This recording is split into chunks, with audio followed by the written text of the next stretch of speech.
This is Martin Giles of the Guildford Dragon News, and I'm with Sarah Gillinson, who's the Labour candidate in the forthcoming general election, standing for the Guildford constituency. Hello, Sarah. Thank you for giving time to the Guildford Dragon for this interview. Oh, great pleasure, Martin. Thank you so much for inviting me. Well, I need to get straight on with it, and I don't want to make the interview too long, so I'd appreciate concise answers, please. The first one is on a topical issue here in Guildford. Would a Labour government force more housing developments on greenbelt land? Thank you so much for this important question, Martin, which I think we can agree is fundamentally about our housing crisis.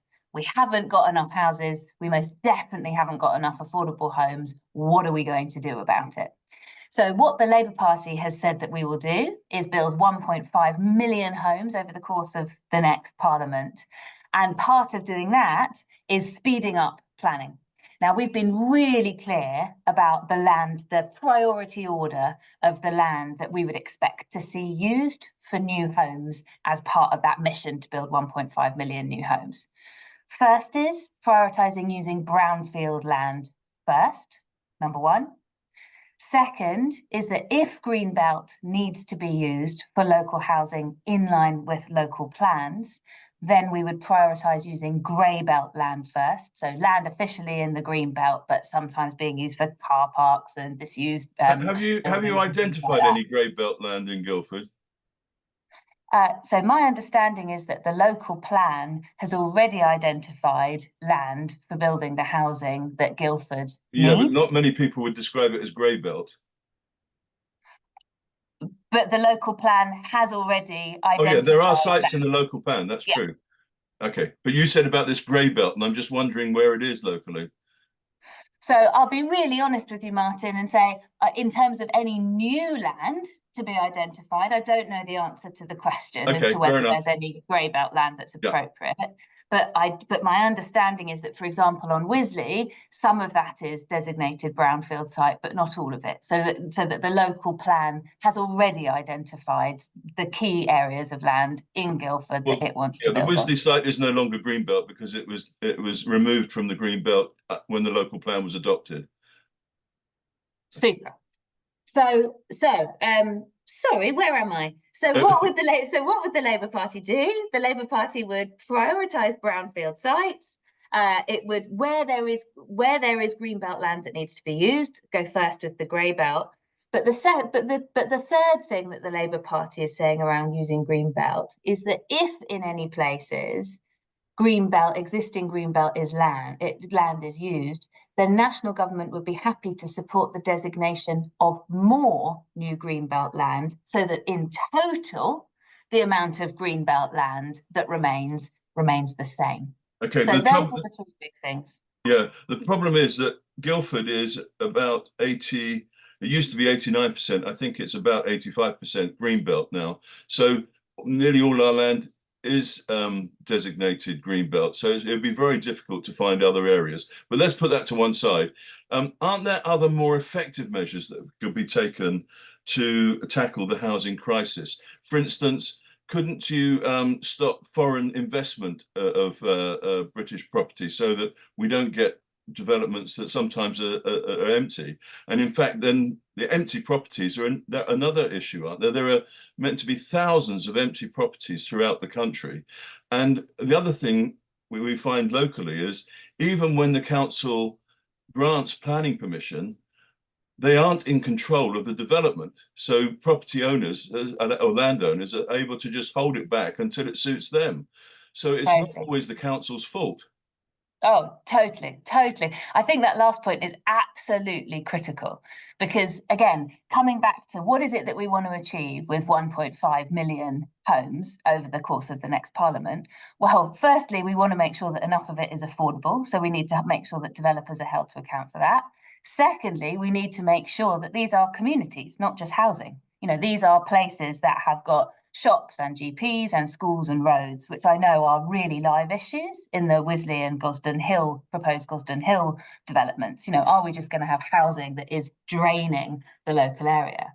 Now, the thing that Labour has said is that we're absolutely committed to building communities, not just housing. And we would strengthen the Section 106 requirements on developers to hold them to account better for the things that they say that they are going to do in order to build all this wonderful infrastructure. Because at the moment, too many, as you rightly say, are wriggling out of that responsibility. Okay, and so that is a commitment, is it, that there'll be no development without the necessary infrastructure? That is 100% the commitment, Martin. Yes, thank you. Now, next thing I want to move on to, and I appreciate you can cite your concise answers here. The High Street in Guildford, you would have seen it. It's got several empty shop fronts there, including one of the leading former department stores in the town. What will the Labour government do to help the health of the nation's high streets? Super. Such an important question. Comes up all the time when I'm talking to people. High street's depressing, too many empty shops. Totally agree. So I think there are three big things that we should say about this. First is that obviously the state of our national economy affects local businesses and local high streets. So the fact that we have seen record inflation and economic stability over the past few years has affected our local businesses and our local high streets, as it has affected all of us paying our mortgages. So Rachel Reeves' cast iron commitment to economic stability in the next Parliament, underpinned by really clear fiscal rules that mean that we will keep inflation, mortgages and taxes as low as possible. All of those things will help all of us, but specifically they will help local businesses too. So that's number one. Number two is that we need to create the conditions for local businesses and local high streets. That means that it's more likely that they can flourish. So there's a long list of things here, but I'll just pick a couple, if that's all right. Yeah. So the first is really critically around business rates. We're going to replace our outdated system of business rates with a system of business property taxation, which will level the playing field between local in-person businesses and online digital retailers. And probably the second thing that I would say is that going to transfer the onus to owners rather? Is that what you're saying? Okay. That's exactly right. That's exactly right. So the owners would be responsible for the business rates. The owners will be responsible for taxation of the business properties. Yes, so, whatever that format is. Okay. Exactly, whether it's a logistics hub or whether it's a small shop on Guildford High Street. Right. That's the really key thing. So I think then the second thing to say, which we talked about a little bit at the hustings last night, is that it's not just the economic conditions in high streets that make things hard for local businesses. Sometimes it's the social conditions, for want of a better word. And one of the things that we hear, that I've certainly heard in Guildford and we hear in towns throughout the country, is that we've seen a rise in antisocial behaviour, which discourages footfall from our local high streets. So here, the thing that the Labour government is going to do is invest in 13,000 new police and community support officers, paid for, by the way, by doing more efficient purchasing of police materials and supplies, in order to have bobbies on the beat again. Okay. And I think you said last night at the hustings that you've heard that complaint about antisocial behaviour here in Guildford affecting businesses. I definitely have. But I think we've got to look at the flip side of that too for a second. Sorry, this is slightly away. Okay, but we do need to press on to the next subject, but very quickly. I'll say one word: youth hubs. Okay. Antisocial behaviour is often young people who haven't got anywhere to go. We need to replace youth hubs, and that's something that Labour's going to do. Okay. Now, next, the cost of living. This was the top highest priority for voters across the country, not necessarily here in Guildford, but Surrey and Guildford in particular, we are often regarded by the rest of the country as islands of affluence, and to some degree that's true. We do have a higher percentage of affluent people than other parts of the country, but of course we also have in our midst people who are less well off, and on quite low incomes. What will you do to help them meet the cost of living? Oh, Martin, it's so important, isn't it? And you're right. I mean, there are some parts of Guildford that are affluent, but there are plenty that are not. And there are plenty of people I've spoken to in Guildford who are struggling to pay their bills and who are really worried. So there are lots of different dimensions to tackling cost of living, aren't there? I think I should just quickly run through four at a really headline level. The first, I won't go into detail again, is unquestionably about economic stability. We have to have economic stability to keep inflation low, to keep people's mortgages low, and therefore to keep people's bills low. That's number one. Number two is around energy. Energy bills are a big component of household costs, and they have skyrocketed over the past couple of years. Labour is going to create Great British Energy, capitalised by a windfall tax on utility companies that's going to get us to clean power by 2030, reduce emissions, but also critically reduce all of our bills and do it for the long term, because it will mean that we are in charge of our energy supply, not Putin and others. So that's the second really big thing. Third really big thing, New Deal for working people. Where people are working, they need to feel confident about the stability of their job and of their pay. New Deal for working people, a couple of the headline things are, we're going to institute a new living wage, not just a minimum wage. Second is we're going to end practices like fire and rehire and exploitative 0 hours contracts, so that people in Guildford and everywhere throughout the country can feel more confident about that. I could go on, but I think those three are probably the absolute biggest. Thank you, thank you. And now on to migration. Some people say that the high level of net migration is one of the factors that actually suppresses wages, which sort of has link with the last subject. But do you think that the current high levels and, in fact, unprecedented levels of net migration are sustainable? Short answer, no. I definitely do not think net migration levels of 675,000 annually, The latest figure, yeah, are sustainable for a country that's got 67 million people in it. That's not sustainable. So the question is, why is it happening and what are we going to do about it? So really interestingly, in the past year, 50% of that increase in net migration was migration for work, based on the fact that we have not got the workforce that we need in this country for the work that we need done. Now, that is a failure of Conservative policy around skills development. So the big thing that we're going to do, and Yvette Cooper, our Shadow Home Secretary, has been talking about it over the past week or so, is that we're going to link our Migration Advisory Committee with an industrial skills board and skills strategy, so that at the same time as thinking about where are the areas where in the short term we need to have work migration, we are also developing long-term plans for developing the skills in this country to do those jobs, because that is the only way that we are going to bring down that net migration level, by upskilling people in this country to do the work that we have. And will part of that be tackling the unemployed sector, so that they can receive training or perhaps medical help or whatever it's needed to get them back in the workforce? Absolutely. I mean, as you'll know, we've got 500,000 people in this country who've left the workforce since COVID as a result of ill health. So there's a real blend of things in there that are needed, aren't there? I mean, some of that is about sorting out our NHS, where we've been really clear about investing in 40,000 new appointments every week to help people get the treatment that they need, both to improve their quality of life and come back into the workforce. But also, yes, we've announced a reform of the apprenticeship levy that will allow businesses to upskill people coming back into the workforce, their existing workforce, young people. So yes, absolutely, that is part of it. It is a traditionally very hard nut to crack, isn't it? It's so tough.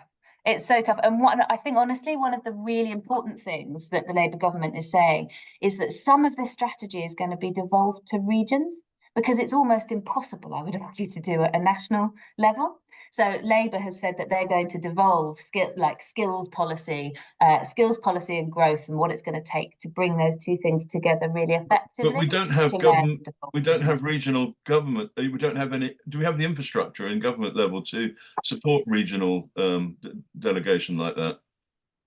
So we do in some places. But we don't have anything between county councils and the government, do we? So we do in some places and not in others. Oh, okay. So, for example, Greater Manchester Combined Authority, North East Tyne. And so, again, one of the things Labour has said is they're going to ask local places without that infrastructure to make proposals over the course of next Parliament for what that should look like in places that don't have it at the moment. Okay, forgive me. I got a bit distracted there, but don't worry. How will say now? Your policy is to create safe and legal routes to help for the. I think it's mainly aimed at the boat people. Is that right? You're going to create safe and legal routes to help for them to come into the country. And my question is, how will that help decrease migration levels? So safe and legal routes, some safe and legal routes already exist. Afghanistan, Ukraine, etc.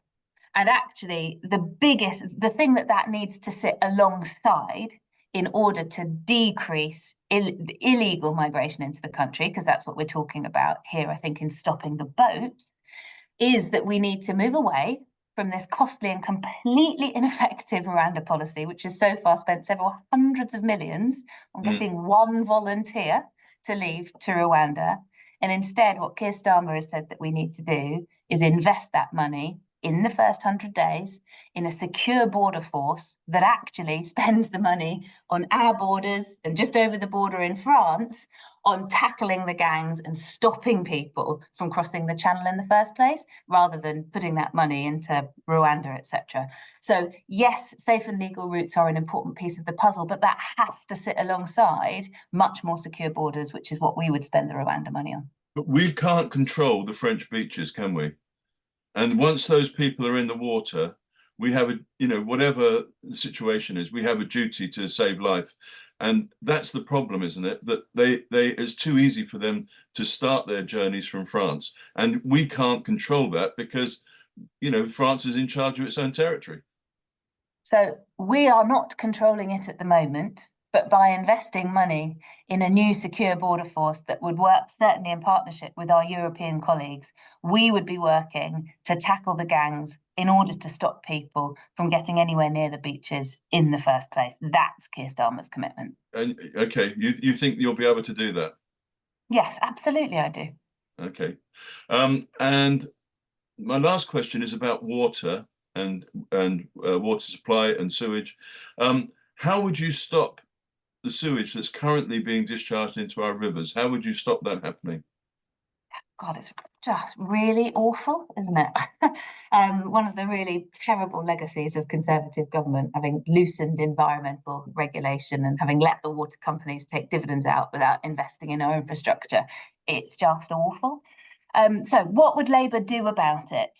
We've been really clear that we would put all of the water companies, including Thames Water, into what we're calling special measures, where there are places where sewage levels in the rivers are unacceptably high. And what would that mean? It would mean three things.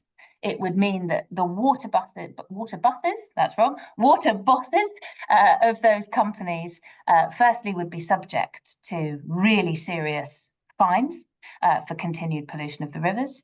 Secondly, it would mean that water bosses could be held personally, criminally liable for that behaviour on an ongoing basis. And thirdly, of course, it would mean that those companies absolutely cannot take dividends and money out of those companies while investment is still needed to sort out the problem. So those are the three things that a Labour government has committed to doing from day one. Now, Angela Richardson, the Conservative candidate, said last night, who would take on the job of a water company boss if they felt they were liable to criminal conviction if something went wrong in the operation? And honestly, I found that a pretty extraordinary moment, because my answer to that is someone who is committed to our standards for cleanliness for the rivers and who's not going to break the law. I think that's an extremely appealing job for somebody who really cares about the state of our water. So that's my answer to that. Okay, and why wouldn't the Labour Party renationalise the water companies? So honestly, my understanding on that is that we haven't made a decision on that yet. The step one that we have committed to are the ones that I've just described. There are some other places where we've been really clear about public ownership, about the immediate case for public ownership, Great British Energy, bringing Great British Railways back under public control. But I think on this one, the answer is let's start here, let's see where we get to, and then let's see what the case is or isn't for public ownership. That's my understanding of where we are at the moment. Because we have no choice where we get our water from, do we? I mean, I can't choose another supplier for my water. So it is a monopoly we've given to the private sector as a country, I mean. Which is why, as it stands, we have to regulate in the tough ways that I've just described, absolutely, as our starting point. Okay, Sarah Gillinson, thank you very much. Fabulous. Thank you so much, Martin.